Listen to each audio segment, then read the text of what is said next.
To install the floor rails kit on your Polaris XPEDITION, follow these steps. Note that some features and accessories shown may not be present on all models and may not represent production vehicles and accessories. Start by parking the vehicle on a flat level surface. Ensure it is in park and remove the key. Then tilt the rear seats up.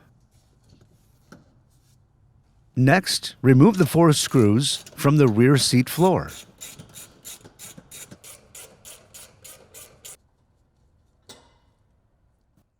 Before installing the rails, make sure to install the end caps.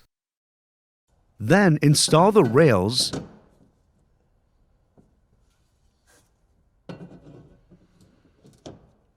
and 2 screws in each of the floor channels.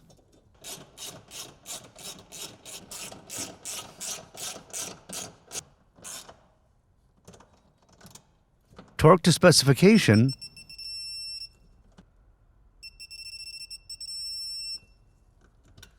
and then lower the rear seats. For more information, see your authorized Polaris dealer or visit Polaris.com.